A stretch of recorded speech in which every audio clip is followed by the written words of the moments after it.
Another collection that is releasing for January 2020 is the tile work collection. If it releases in January, so the sales reps are showing the collections to stores, and they get to decide which collections or which batiks they want to purchase and bring in. This one will ship in to stores in October, so you can expect to see it. So it's a sneak peek. Tile work is created all about the elements of the tiles. So you see a lot of tiles in Southwest United States, but you see them all over the place. And just if you really look at the intricacies of the tile, that's the inspiration of this.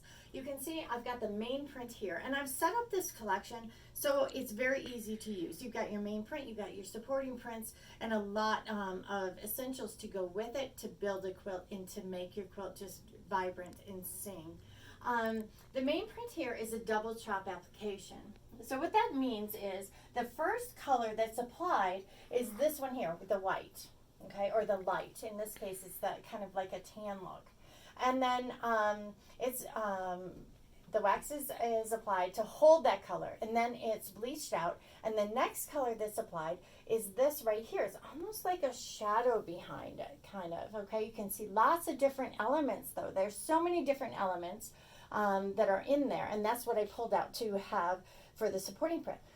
After that's applied, that color, then the wax is applied again with that motif, and then it's bleached out, okay, and then the background's applied. So you have wax applied here for this, you have wax applied here, and then the background's applied. And look at all the colors in the background. Each one is definitely a different color palette. You've got 3 to 4 to 5 different colors. This one is the multi, it's got the most going on, and it's something typical that we see in a batik.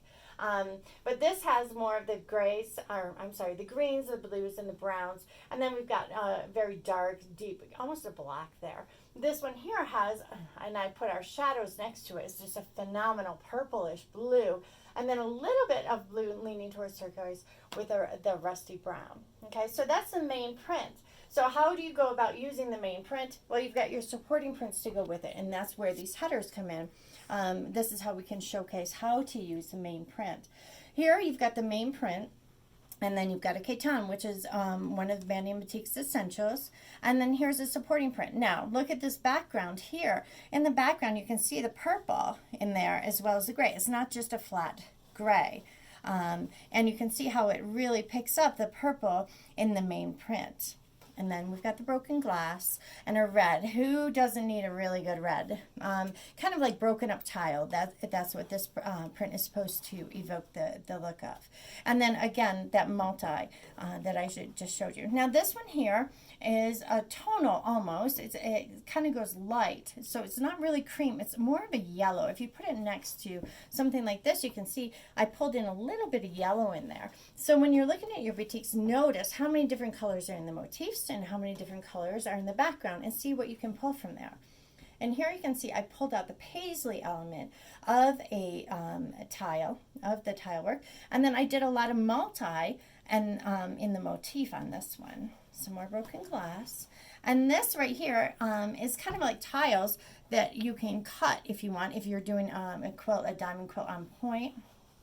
And again, the tile. Look at this one here. It goes aqua all the way to blue. So if you put a dark navy blue or even one of our brush strokes with it, see how quickly it just affects and makes the batik sing. Okay. Over here is more of a kind of the rust and deep moody kind of shadows. If the sunshine's moved away and you've got the shadows kind of look to it. Okay, you can see all the different elements in there. And then we've just done a line drawing with it there. Here's a very cool stripe. Look at the amount of differences of the browns in the background there. All right.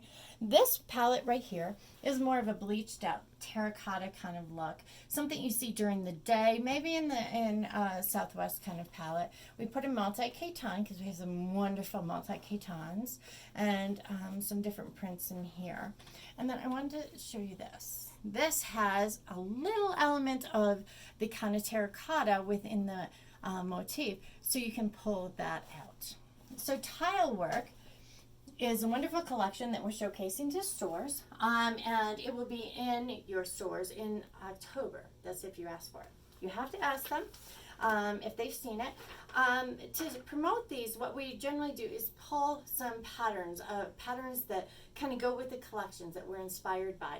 And I'm really inspired by this pattern called Aurora Nights. And it's from Bound to Be Quilting, and they're here in Colorado, so I love to support local pattern designers.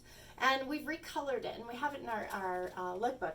And this is how I've recolored it. And I've used all the main prints that are behind me, but then I used our brush strokes, or our essentials. So I thought it worked really well, and it gives quite a different look to that quilt. So make sure you grab the patterns that you have or that you're seeing in your local quilt shop, because that's exactly what I do. And I try and use the new collections that I have coming out. This will be in stores, Tilework, October.